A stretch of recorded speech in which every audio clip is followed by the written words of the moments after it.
Next on the news, they're trying to rebuild their lives, and the Catholic Charities there helping flooding victims in Kentucky. We'll hear from national correspondent for the Tablet and Crux, John Lavenberg, who's in a hard-hit area. Also, it's rather heartbreaking to know that they're just dropping these people off. More buses packed with migrants, dropping them off in random locations where they're being left to fend for themselves now. And I miss him terribly, but I know that he's somewhere in heaven smiling really broadly right now. He loves this. We speak with the niece of a beloved priest from the Diocese of Brooklyn who will soon be getting a lasting tribute after he lost his fight with cancer. Plus, the man who's paddling the Missouri River, but he's painting pictures along the way instead of taking them with a camera. I'm Christine Persichetti. Currents News starts right now.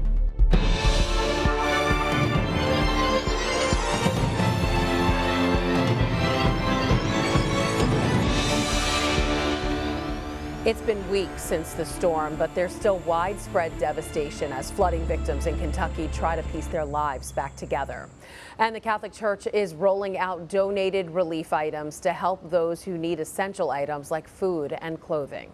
National correspondent for the Tablet and Crux, John Lavenberg, is in an area that was hard hit by the flooding, Jackson, Kentucky. Due to the destruction, service is poor there, but John is able to connect with us by phone. Hi, John. Hi, Christine. So, John, you've been reporting on the deadly flooding for weeks, but you're just now seeing the devastation firsthand. Can you describe for us what you're seeing? Yeah, so Christine, right now I'm at Holy Cross Catholic Church, right when you enter Jackson. And this is a spot where a lot of people have been coming to get a lot of resources they need: toiletries, blankets, boots, work gloves, you name it, they've come here to get it. Outside of this, I've been driving around, and really when you follow along the Kentucky River out here, you can see the way it enveloped a lot of homes. You see a lot of trailers still on their side, some upside down, some cars flipped over. So there's still a lot of cleanup to do, a lot of destruction, and a lot of unknowns for the population here in Jackson. Oh, that's awful. And I know you've been speaking with the victims. Their homes are gone. Where are they now, and what are they telling you? Yeah, so it varies person to person. I mean, there are a lot of people that have left Jackson or are staying with family while they try and get their bearings and figure out what's next, whether that's a FEMA grant, some other sort of financial resource, Catholic Charities, etc., that they could get. Others are doing the same thing but staying in local community centers in the county.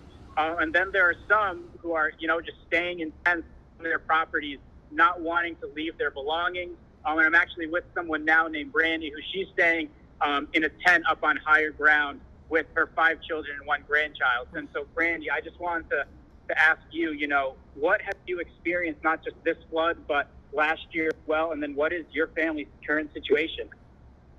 Yes, last year we had total devastation, had to be rescued out of our home by local fire department. We were relocated different places, kind of spread throughout friends and family, because there was nowhere big enough for all of us to stay. This time we were lucky enough to get help with a tent and some sleeping bags, and that's where we're staying locally right now with a friend. We have a generator. We're cooking on a gas stove. Some kids are staying with friends because there's just not enough room in the tent.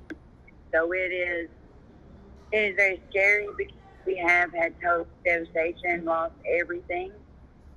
We do have property in another county, but it was a total loss there as well. John, Brandy's story is just heartbreaking, and it sounds like a massive cleanup that's going to take some time. What kind of help are these people getting? You mentioned a little bit of this. Tell us how the church is responding. Yeah, so, here at Holy Cross in particular, Jackson was one of, if not the hardest hit areas, being right along the river here. And so, like I mentioned, the church here is overflowing with supplies and different things for people to come and get. Baby supplies, like I said, boots, gloves, unperishable foods, things like that. But what they're also doing, and what they're kind of trying to shift to in a way, is the financial response and the long-term response. So what they told me earlier is, you know, they're looking at donations. The church itself has gotten over $20,000 in donations that they're looking to send out to people with gift cards, gas cards, and different things. And then the other thing they need to start thinking about is the long-term recovery. Like Brandy mentioned, this happened last year. She and others lost everything last year and are now going through this again. So long-term viable solutions is another thing they want to start looking at, so people just aren't rebuilding in places that are unsafe. And we are praying that they get those solutions. National correspondent for the Tablet and Crux, John Lavenberg, thanks for your reporting. Thank you, Christine. Despite the conditions, John will continue to bring us exclusive on-the-ground reporting from Kentucky all week long. Tomorrow, John plans to head to another hard-hit area, Hazard, Kentucky. FEMA just recently opened a survivor assistance center there that has a representative at the ready to help people apply for federal aid. That's Thursday on Currents News. More relief for the people of Kentucky is on its way from hundreds of miles away. A special delivery is coming from the Diocese of Brooklyn. The Knights of Columbus Monsignor Dillon Council mobilized 2 parishes, St. Luke's and Holy Trinity in Whitestone, to donate supplies, making announcements during Mass and putting messages in the bulletins. The response, more than they could have hoped for. Carloads of donations were delivered over the weekend. Now volunteers are loading them onto trucks so they can make their way down to Kentucky. If you missed that donation drive, there's still time to help. Just go to CatholicCharitiesLexington.org and click on Disaster Services to donate.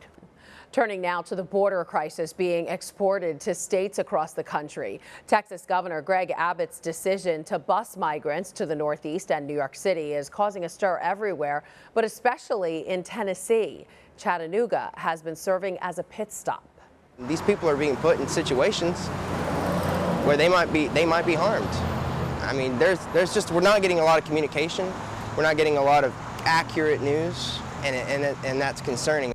This video shows a migrant bus dropping off passengers at a Circle K in Chattanooga, Tennessee. Jonathan Wallmarker was there and says he was concerned about where the migrants were headed next. He spoke with one of the bus drivers. He said he was stopping here and that they couldn't go any further, and so what they were doing is they were just taxiing them all off to the airport. Police officers stood by to help them safely get to their next route.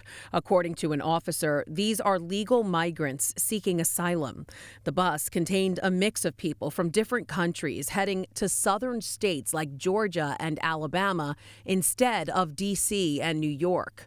A bus was found last week in Rising Fawn, Georgia, where Dade County deputies say passengers were trying to walk 30 miles away from their destination. It's rather heartbreaking to know that they're just dropping these people off without a clue as to where they are. Charter buses with migrants were also found in Lookout Valley, Tennessee, headed to the East Coast from Texas. As more of these buses appear, immigration attorney Terry Olson says that buses sent by Governor Greg Abbott aren't properly following immigration law. It should not be allowed to go from state to state to state. I mean, this really should be, these individuals must be placed into immigration enforcement. Small nonprofits in Tennessee have been stepping up to provide clothing and supplies to the migrants as they make their way through the state. However, Chattanooga's mayor has confirmed that the buses will no longer stop in the city. Meanwhile, in New York City, another busload arrived on Tuesday night. Activists and volunteers with the Jewish humanitarian group Masbia Relief greeted the weary travelers at Port Authority. They handed out shoes, socks, and other supplies. The group says it's a much-needed service, as many of the migrants are arriving in the city without shoes or anywhere to go. It's a similar situation in the nation's capital. St. Peter's Catholic Church in Washington, D.C. is helping the migrants arriving from the southern border, offering food, shelter, and much-needed supplies to them as soon as they get off the bus. The church has also teamed up with the nonprofit SAMU First Response, which has been helping the migrants connect with any family and friends they may have living in the States. While these buses are filled with migrants seeking asylum, many don't actually qualify for it. Under U.S. law, migrants coming here without permission must be expelled. The only exceptions are for those fleeing torture or racial, religious, ethnic, political, or social persecution. And according to statistics from the Department of Homeland Security, less than 5% of the over 1 million migrants stopped at the border from between 2021 and 2022 meet those parameters. It's almost time for students across the country to head back to class, but many teachers aren't going to meet them there. The U.S. Education Secretary is warning about severe staffing shortages. Amy Kiley has the details. We're at the doorstep of a crisis. Some U.S. schools can't hire enough qualified teachers to fully staff their classrooms. If we don't take it seriously, we're going to be facing what we experienced during the Omicron spread. Some Florida schools are so desperate, the governor wants to recruit military veterans and others who don't have education degrees. We also want to include first responders who have their bachelor's degree to become teachers. And it's not just teachers. Bus drivers can be hard to hire these days. In a district near Milwaukee, Wisconsin, one principal and athletic director are applying for commercial driver's licenses to help. We had to find creative ways to get our athletic teams to events. So why are educators leaving the field? Some experts cite COVID-19. We are sending out tens of millions of tests to school districts, and Congress allocated tens of billions of dollars to schools for improving ventilation. Others cite diminished control as lesson content becomes politicized. Education is also a demanding field with comparatively low pay. The Economic Policy Institute says last year, public school teachers made almost 24% less than other college graduates. Teachers have to get other jobs. They're driving Uber on the weekends. I'm Amy Kiley reporting.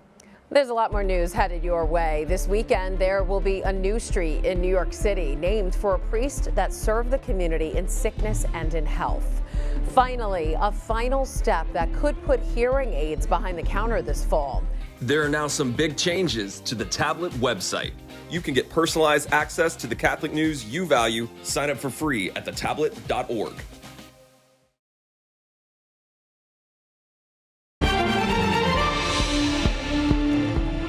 Father Andy Stuzzari was a beloved priest in Brooklyn and Queens for 45 years, and he was very close with his parishioners. And now there will be a lasting tribute to him in Rosedale. Father Andy died in 2020 after a long battle with kidney cancer. Now the corner of 137th Avenue and Brookville Boulevard will be named after him.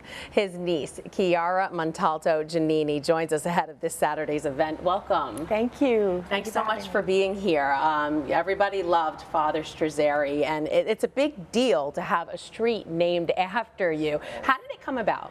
Well, at his funeral mass, someone from the Queensborough President's office approached my mother and I, and they said, you know, we love Father Andy.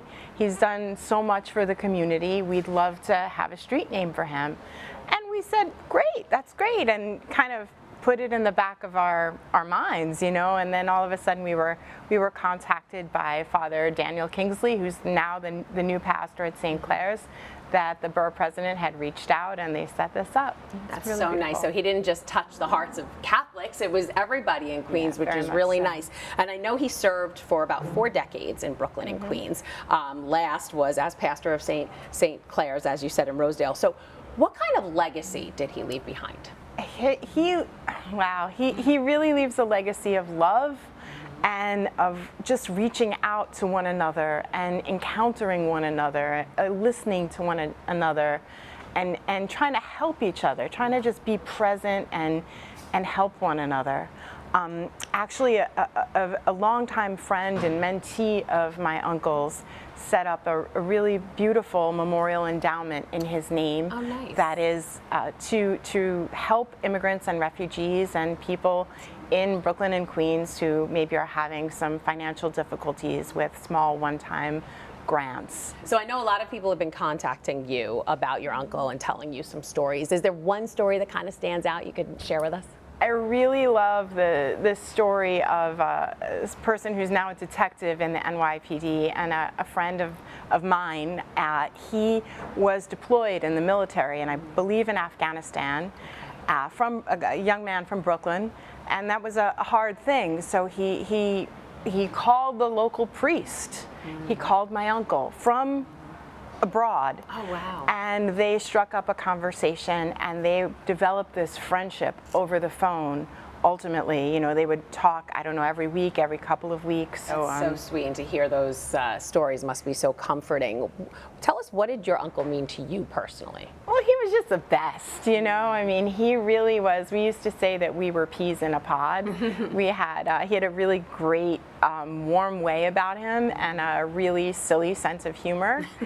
And we had a lot of fun, you know. He was just joyful. He was a joyful, beautiful human being. And I have to say, even in his battle with cancer, he faced cancer with courage, with determination, with heart, and, you know, was amazing. And into his last year, you know, when he was placed on hospice care, he preached a homily about it and invited the parishioners to walk with him on the final leg of his journey. So for me to be, you know, have had my life with that example front and center, I feel so blessed and so lucky. I miss him terribly, but I know that he is somewhere in heaven smiling really broadly right now. He loves this. He loves that this is happening. Oh, what a wonderful man. And now everybody will remember his name with this street renaming. Chiara Montalto Giannini, thank you so much for being here and sharing your stories with us. Thank you for having me. As Chiara mentioned, there is a memorial fund in Father Andy's name that is meant to help immigrants and refugees. To learn more about it and to make a donation, just go to CatholicFoundationBQ.org/Father Andy. That's CatholicFoundationBQ.org/Father Andy. And once again, if you want to go to the street renaming, that will happen at the corner of 137th Avenue and Brookville Boulevard in Rosedale, Queens on Saturday, August 20th. There will be a mass at 9 a.m. followed by the ceremony at 11. Now to a family tradition that is carrying on one rosary at a time, and you can only read about it in the tablet.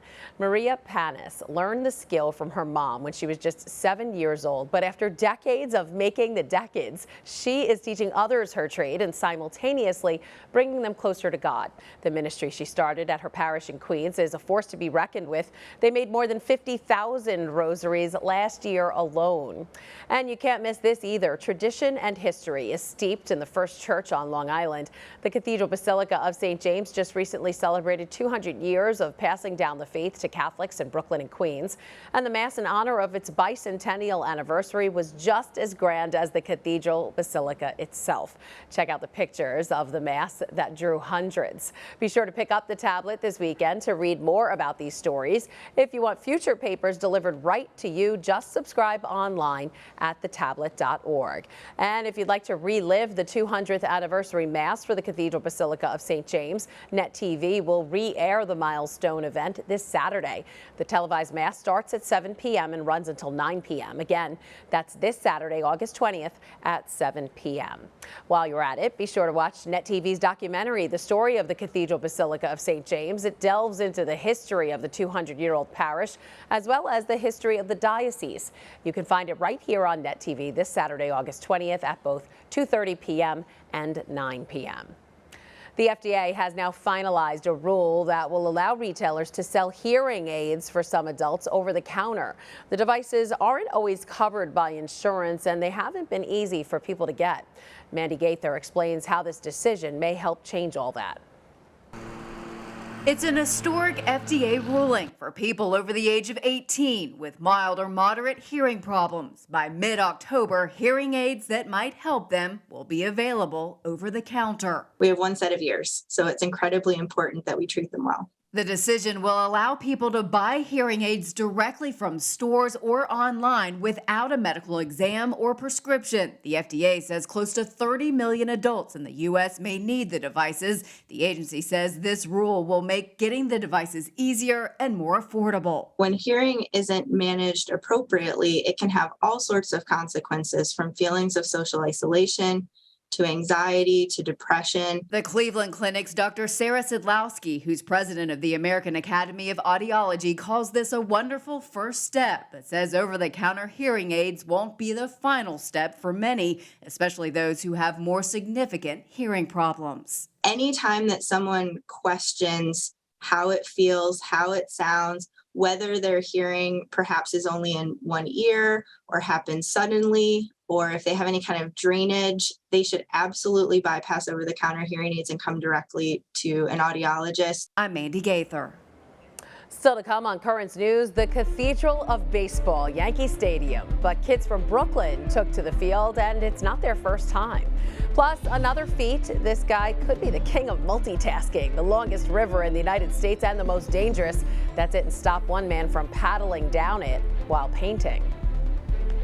Do you have a story idea or want to share a tip? Email us at newstips@desalesmedia.org or call our 24-hour number, 718-517-3122. We'll be right back.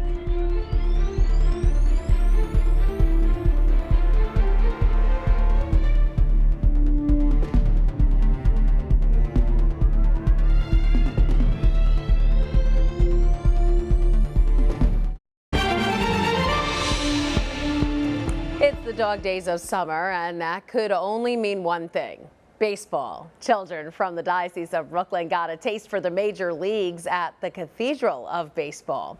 150 plus kids and coaches from Bay Ridge's St. Patrick's baseball and softball program were able to march onto the field at Yankee Stadium during the Yankees post-batting practice parade.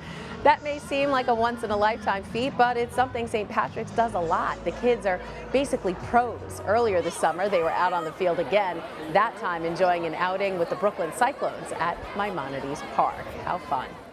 He's a man who's paddling across the Missouri River, the longest and one of the most dangerous rivers in the U.S. But instead of taking pictures, he's painting along the way. And as Jackie Elson reports, it's grabbing the attention of onlookers. The Missouri River is the longest river in the United States and also one of the most dangerous. But that didn't matter much to Steve. People warned me to stay away. They said, how dangerous it is, how polluted it is. And if anything, that just made me even more curious. Steve teaches art at the Kansas City Art Institute and was given a big opportunity recently that you could think is a little crazy. And I was awarded a teaching sabbatical for the fall semester. So the project that I proposed was to float the entire Missouri River in a canoe, produce a film along the way, as well as a series of paintings. He started his journey in early June at the river's headwaters in Montana. He's met lots of friendly people along the way who offer him food or a place to stay for the night. There's also a network of people that look out for travelers like me, and they call themselves River Angels. His paintings show what he sees as he's paddling down the river, and he can't keep them all in his canoe, so every once in a while he stops near a town and sends them in the mail to his wife. That's all watercolor, and oftentimes, you just get some water from the river itself, and that becomes a part of the painting. My kind of concept there is like, imagine Bob Ross on the Missouri River. He says the hardest part isn't getting tired from paddling or trying to stay safe in his tent when he sleeps at night. It's being away from his wife and son that makes the long journey difficult. It's been just a gift that I was able to do it at this time in my life. I could step away from work for a little while, and my wife has been very supportive in allowing me to do this, especially with a 2.5-year-old at home. After all the new things he's learned and experienced while paddling the river, he hopes to not only inspire others with his adventure, but to also show everyone how the river should be appreciated. It's a river that I think you need to respect. I think there's a healthy thing to being a little bit fearful of water, and to treat it with respect, wear a life jacket, and know what you're doing. So don't be scared of it, but be responsible at the same time and enjoy it. That was Jackie Elson reporting. Snell says when he gets home, he'll stage a show featuring the photos and videos he's taking during his journey. And that is Currents News. I'm Christine Persichetti. Thank you for joining us, because we are putting your faith in the news. Hope to see you again next time.